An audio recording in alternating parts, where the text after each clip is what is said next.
So I guess there are still people who haven't heard this slight nuance to extensions.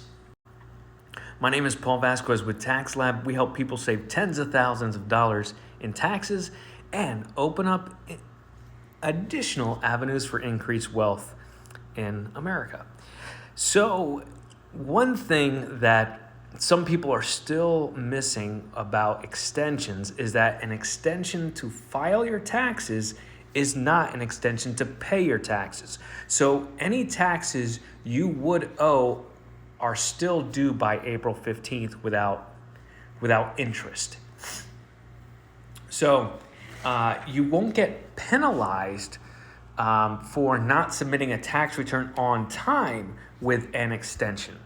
And that penalty is based on how much you owe. So if you don't owe anything, well, there's no penalty to worry about if you file late and don't owe any taxes. However, if you owe taxes, they're going to be scheduled as due by that April 15th deadline. So you'll get interest for not paying enough on time. So there will be some financial issues if you don't pay by the April 15th deadline. So here's what you do to mitigate that or to handle that. There are a few ways to handle that. If your tax situation hasn't changed much from the prior year, you can use your prior year calculations for this year. It's a good kind of, educated guess as to what you're going to owe without having to go through and do the whole tax return before the extension deadline. So you could kind of take what you owed last year and say, okay, I'll probably owe similar this year if my tax situation was the same.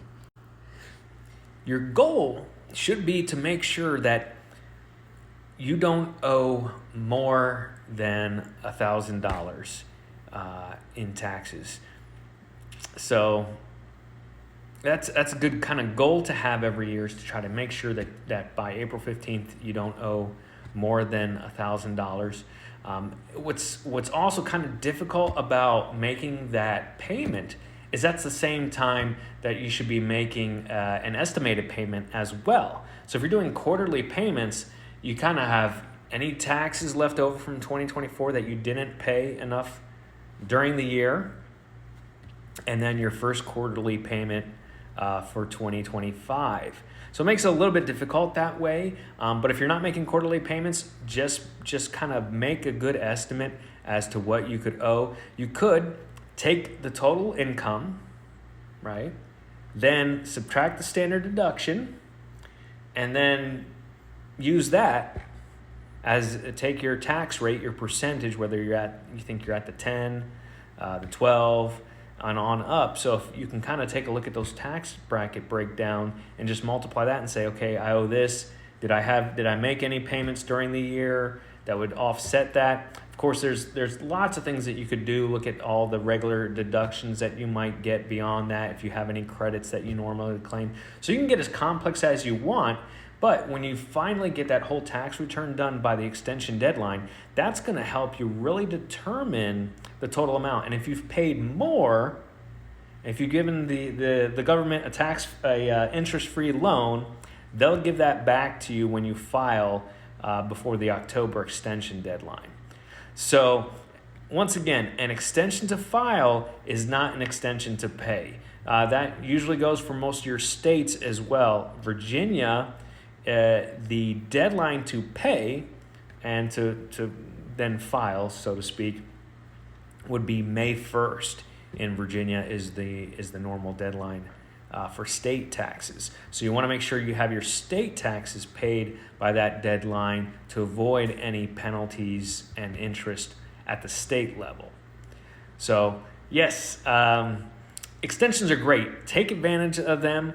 If you need to make the payments, make the payments. But it's not the total end of the world if you have to pay a little more in order to make sure you're getting all the deductions that you can legally. So go to lab.tax, click on advisory services, give yourself a free 15-minute introductory phone call to Tax Lab and Advisory Services. That's where we'd like to see you start so we can understand who you are, what your financial situation is, and what tax rules might apply to you so you can get full advantage of how the tax laws can benefit you. All right, I wish you guys all the success.